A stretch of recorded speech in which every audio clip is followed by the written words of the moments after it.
¿Por qué los millennials son socialistas? Porque estoy convencida que no tienen idea de lo que es comunismo ni tampoco socialismo. Cuando un millennial nos dice que quiere socialismo, nunca nos dice realmente qué es lo que quiere, cómo ambiciona que ese gobierno va a funcionar. No tiene idea de cómo van a funcionar las medidas políticas y económicas. Por eso se me ocurrió hacer socialismo para millennials. Bienvenidos. Vamos a arrancar desde la era industrial, cuando en el siglo XIX empiezan un montón de pensadores a pensar cosas que se denominaron como la filosofía socialista. Entre ellos estaba Giuseppe Mazzini. No digas tú, di nosotros. Esta visión de que renunciar al yo era lo mejor que le podía pasar a la sociedad. También Pierre-Joseph Proudhon, que dijo, la propiedad es robo. Estos dos contemporáneos inspiraron a Carlos Marx y a Federico Engels. Carlos Marx y Federico Engels se conocieron en 1843, 5 años antes de que escribieran el Manifiesto Comunista. Carlos Marx, hijo de padres judíos que dejaron la religión judía y se convirtieron al protestantismo, fue expulsado de Alemania, de Francia, de Bélgica, hasta que finalmente se va a Inglaterra, y en Manchester, junto con Federico Engels, un burgués, un hijo de industriales, ellos dos pues hacen el Manifiesto Comunista y describen el capital. Cosas interesantes. Carlos Marx trabajó muy poco en su vida y a la edad que yo tengo, 31 años, se retiró para ser un mantenido de Federico Engels por el resto de sus días. Vivió en Soho, Inglaterra, todo ese tiempo, y después de los 31 años nunca más volvió a trabajar. Estos dos personajes creyeron que habían descubierto el agua azucarada y que la época que estaban viviendo era una época única en la humanidad. Dicho en las palabras del mismo Carlos Marx, de este libro, The Politics Book, comunismo es el enredo de la historia resuelto.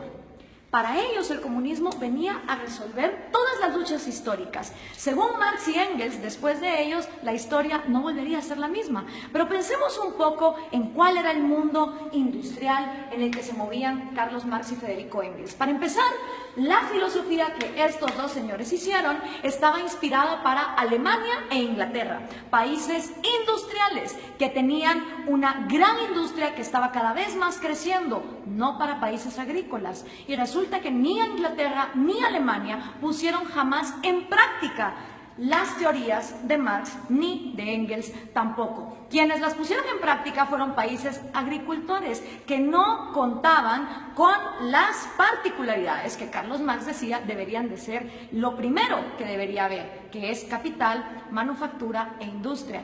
En los países que más adelante vamos a ver, nos vamos a dar cuenta que no se puso en práctica. Además de esto, pensemos un poco en el mundo de estos dos señores.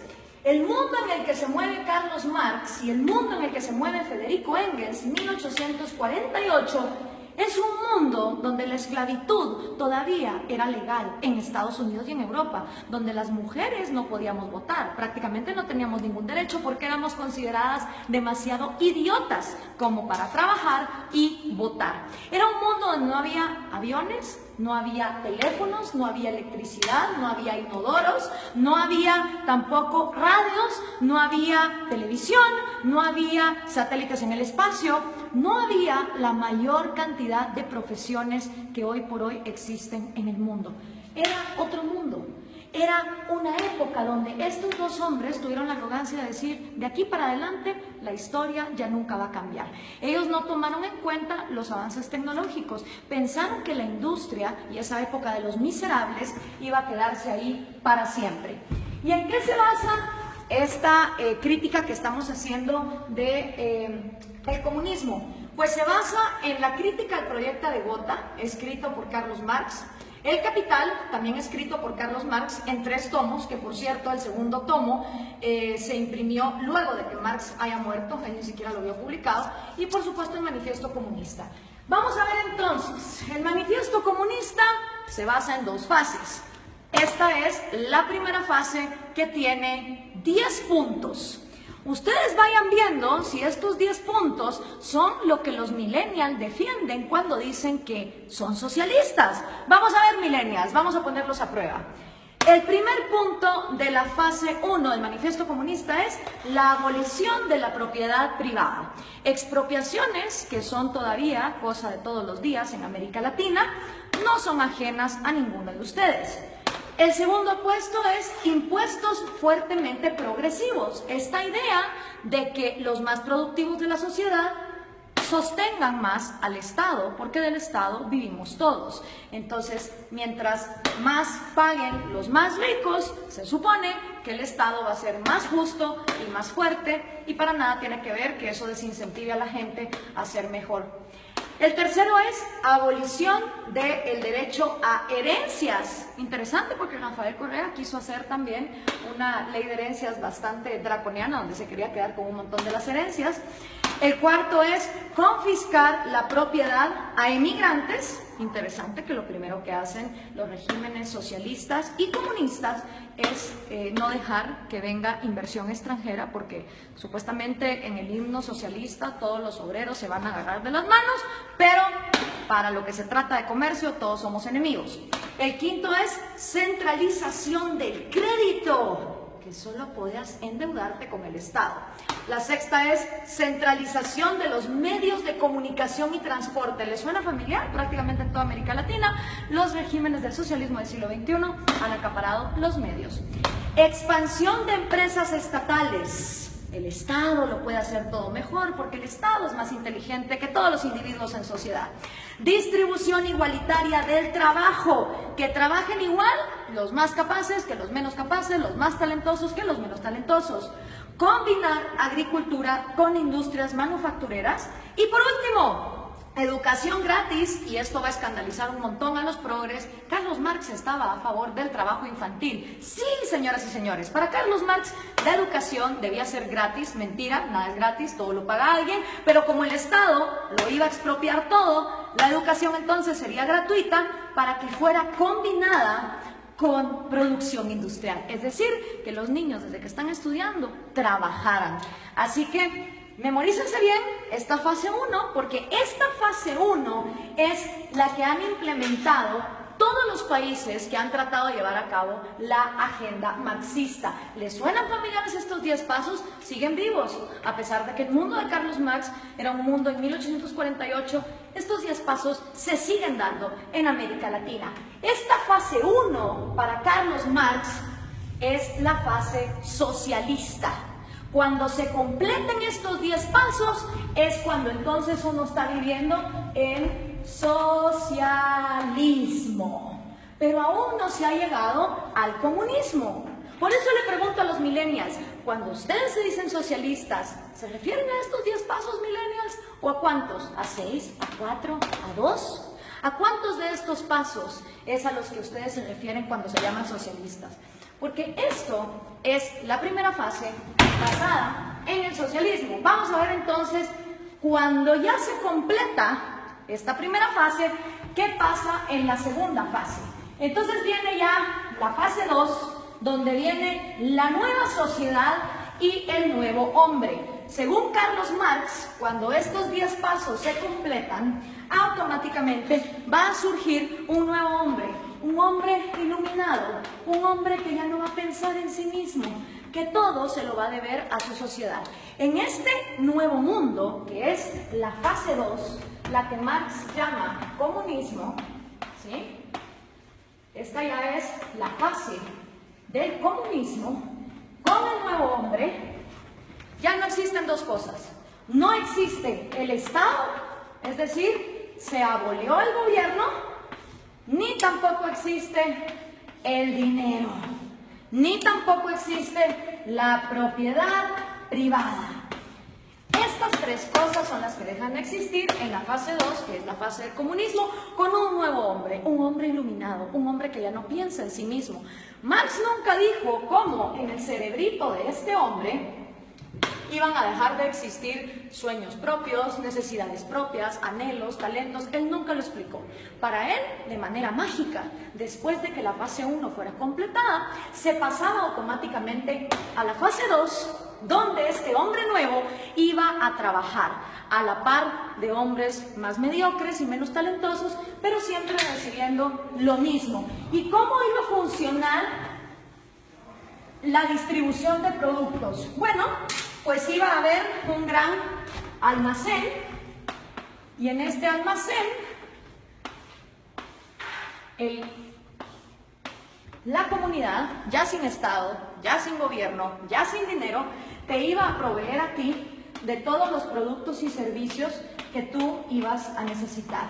Entonces todas las personas, no importa sus talentos, iban a llegar a intercambiar. Si por ejemplo producían yesos, pues un yeso por 1 kilo de arroz. Y decía Marx que suponiendo que este hombre, en lugar de producir un yeso, hubiera producido 3 y este solo hubiera producido 2, en esta segunda fase, este hombre que produjo 3 yesos, no le iba a importar recibir también 1 libra de arroz para compararse con este. Según Marx, iba a llegar un momento donde el más talentoso y el que más trabajaba no le iba a importar recibir igual que el que trabajaba menos y el que era más mediocre. Ahora veamos, ¿se cumplió esta fase 2? ¿O qué es lo que ha pasado en la historia de la humanidad con la gente que ha llevado a cabo la agenda marxista? Bueno, pues los primeros que trataron de llevar a cabo la agenda marxista fueron Trotsky, Stalin y Lenin. 70 años después del manifiesto comunista, ellos son los primeros en poner en práctica la teoría marxista, cuando en 1918 deciden cortarle la cabeza a los sanguinarios explotadores, y de verdad que lo eran, de la dinastía Romanov, que era la monarquía que imperaba en Rusia. 2 errores. Primero, Marx escribe una teoría para Inglaterra y Alemania, que su problema no era, digamos, el de una monarquía que incentivara la agricultura, sino que eran países industriales. Rusia era feudal, bastante feudal. Estas 3 personas entonces ponen los primeros 10 pasos de Carlos Marx en marcha y llegaron a la fase 2, llegaron a este gran almacén. Realmente no. Ni se abolió la propiedad privada, ni se abolió el dinero, y el Estado, en lugar de aniquilarse, se fue volviendo más y más grande hasta volverse totalitario. ¿Y entonces qué pasó? En toda Unión Soviética se desplegaron los gulags. Cada uno de esos puntitos rojos que ustedes ven ahí son los gulags, los campos forzados de trabajo. Claro, desgraciadamente en esa época no había Twitter, no había Facebook, no había Instagram, entonces era muy difícil tener récords de las atrocidades y las violaciones a los derechos humanos que se daban en estos campos de concentración en condiciones de temperatura bastante salvajes y teniendo a la gente hasta lo último en el punto de inanición. Y para darles un ejemplo concreto, aquí hay una foto del Gulag de Ucrania, que era una parte fundamental para el sustento económico del Imperio Soviético, ya que producía 80% del carbón, 85% del hierro y el 70% de los metales. ¿No les suena familiar Venezuela? A ustedes que con el petróleo los tienen similar así. Después de la Unión Soviética, y que ojo, nunca se llegó a la fase 2 de comunismo, podemos decir entonces que lo único que hubo en Rusia fue socialismo, porque nunca se llegó a la fase 2.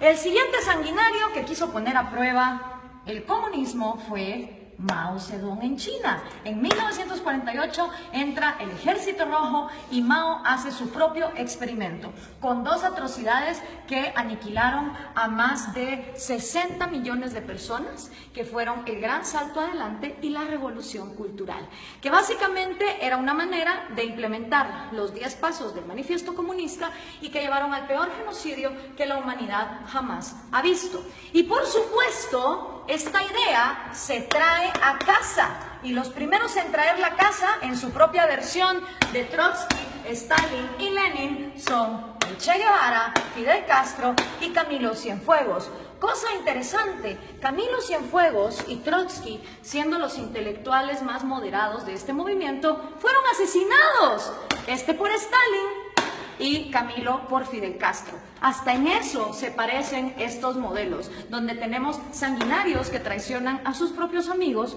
cuando no se vuelven tan pues crueles y dictadores como ellos. Ahora veamos la línea. Entra Fidel Castro a Cuba y obviamente Fidel Castro sigue influyendo en la región. Aquí lo tenemos con Evo Morales y con Hugo Chávez, que traen el refrito, el socialismo del siglo XXI. La misma idea, los mismos 10 pasos, la misma utopía, llegar al gran almacén donde hasta el talentoso iba a renunciar por el mediocre.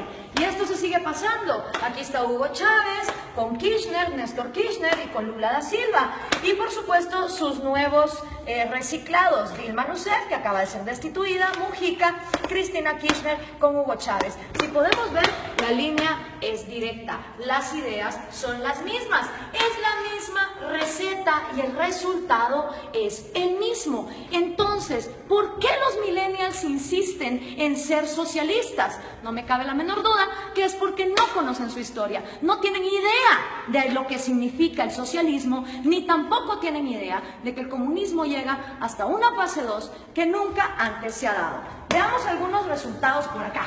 Tenemos la cantidad de muertos que el comunismo ha producido. En la Unión Soviética 20 millones, en China 65 millones, en Vietnam 1 millón. En Corea del Norte se calcula, porque obviamente no se sabe, 2 millones, en Camboya otros 2, en Europa del Este 1 millón, en Latinoamérica 150.000, en África 1.7, en Afganistán 1.5, para llegar a 94.3 millones, según los datos estadísticos de los mismos gobiernos. ¿Y quiénes han intentado el proyecto comunista? Nada más y nada menos que la mitad del territorio del mundo. Entre los países que han intentado el proyecto comunista están la Unión Soviética, Ucrania, Bielorrusia, Azerbaiyán, Georgia, Turkmenistán, Uzbekistán, Armenia, Kazajistán, Kirguistán, Letonia, Lituania, Moldovia, Estonia, China, Vietnam, Laos, Alemania Oriental, obviamente. Está también Hungría, Checoslovaquia, Rumania, Yugoslavia, Albania, Bulgaria, Corea del Norte, Cuba, Camboya, Etiopía, Angola, Mozambique, Nicaragua, Afganistán y por supuesto Venezuela, si tomamos en cuenta lo que se ha llevado a cabo. ¿Cuáles son tus probabilidades de toparte con el comunismo? Son increíbles. Imagínate que vos podés tener antepasados de Hungría o antepasados de Cuba y vivir en Guatemala y te vas a haber topado con el comunismo. Las probabilidades de que un ser humano se haya topado con el comunismo, una historia comunista, son de 1 en 2. Porque como les explicaba, de todo el mundo, la mitad del territorio de la humanidad ha intentado este experimento. Y el resultado no ha sido esa fase 2, no ha sido esa panacea de ese hombre iluminado, ese hombre que deja de pensar en sí mismo para solo pensar en los demás. El resultado ha sido lo que George Orwell nos describió hace tanto tiempo en La rebelión en la granja. Los humanos en el poder se vuelven los cerdos y para los cerdos hay todo, mientras que para el resto de animales no hay nada. En lugar de llegar a la fase 2, se llega a un lugar donde la burguesía son los nuevos, ya sean los Stalin, ya sean los Mao, ya sean los Castro, ya sean los Morales o los Chávez. Solo ellos se vuelven la burguesía, solo ellos se vuelven la élite, a costa de que todos los demás estén bien jodidos. Pero, ¿dónde se ha vivido comunismo? ¿Dónde ha habido igualdad? Pues miren, un lugar en el planeta donde hubo igualdad de miseria fue en los campos de concentración de Alemania. Porque ahí, como ustedes se pueden dar cuenta, todos eran iguales, iguales de miserables. Obviamente ahí no había propiedad privada, no había dinero, era la panacea. Y Viktor Frankl, que no se lo contaron, él lo vivió, él estuvo en un campo de concentración, uno de los psicólogos más reconocidos del siglo XX, hizo un llamado muy interesante. Everything can be taken from a man. Cualquier cosa puede ser tomada de un hombre, excepto por una. La última de las libertades del hombre. Exigir la actitud que uno va a tener en cualquier set de circunstancias para escoger uno su propio destino. Quiero hacer énfasis en esta frase porque lo que está aquí diciendo Viktor Frankl es que la mayor libertad del hombre reside que aunque esté en estas condiciones, uno va a decidir con qué actitud va a enfrentarse a la vida. Pero ¿qué podía saber Carlos Marx de estas cosas? Regresemos a 1848, ni siquiera Freud con su psicoanálisis, que ya está bastante desprestigiado, había empezado sus estudios. Tampoco Darwin. Se creía que la histeria de las mujeres se podía quitar con electroshock. La psicología estaba en pañales. ¿Qué sabía Carlos Marx del cerebro humano? ¿Qué podía saber Carlos Marx acerca de un hombre nuevo que tuviera en su cerebro la capacidad de dejar de pensar en sí mismo? Hablemos entonces de sus predicciones, que fueron completamente nefastas. La primera predicción de Marx: va a haber más países comunistas que no comunistas. No se cumplió. Hoy hay más países excomunistas que actualmente comunistas. La segunda predicción de Marx: la máquina va a acabar con el proletario y el proletario va a vivir en la miseria. Tampoco se cumplió. Hoy por hoy, en el siglo XXI, existen muchas más profesiones y muchos más puestos de trabajo, tomando en cuenta que las mujeres ya podemos votar y ya podemos trabajar, que las que existían en su época, con lo cual su segunda predicción tampoco se cumplió. Hoy por hoy, de cada 7 personas vivas, 6 ya no viven con $1 al día, como era en la época de Marx, donde había mayor pobreza igualitaria. Y otra también de las predicciones de Marx es que el comunismo, en donde fuera implementado, iba a pasar a la fase 2. Y esa tampoco se cumplió. Ninguno de los experimentos comunistas han llegado jamás a la fase 2. Nunca abolen ni la propiedad privada para los gobernantes, obviamente para todos los demás sí. Nunca se abole tampoco el dinero, ni mucho menos la propiedad privada. Pero aparte de Viktor Frankl, que escribió ese excelente libro de El hombre en busca del sentido, hoy por hoy tenemos excelentes referentes de la psicología evolutiva y la neurociencia que nos pueden explicar cómo de hecho nuestro cerebro no está diseñado para el comunismo. Uno de ellos es David Boss. Él es PhD, profesor de Harvard, de la Universidad de Michigan, de la Universidad de Texas, y ha escrito 7 libros de psicología evolutiva, incluyendo este. No son personas que te lo digan por fe, como te lo dijo Marx, y que solo lo dejó escrito, cómo iba a ser ese cambio en la psicología humana. Son personas que han estudiado la evolución, la genética de la vida, y que entienden cómo funciona el cerebro humano. Y una de las frases de David Boss es: no existe un agente autónomo con intereses llamado sociedad. Esto es una imposibilidad lógica. Sociedad como tal no piensa, no come, no llora, no tiene intereses. La sociedad no es más que el cúmulo de cada individuo. Y somos los individuos y nuestros derechos fundamentales los que realmente existimos en la realidad.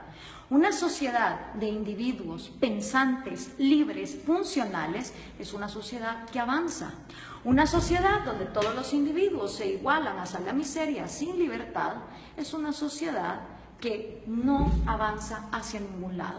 La sociedad como ente no se mueve. Los que se mueven son individuos. Y si algo le interesa a una sociedad que funciona como una célula, es que cada una de sus partes tenga vida, tenga propiedad privada y tenga libertad, como sus 3 derechos fundamentales.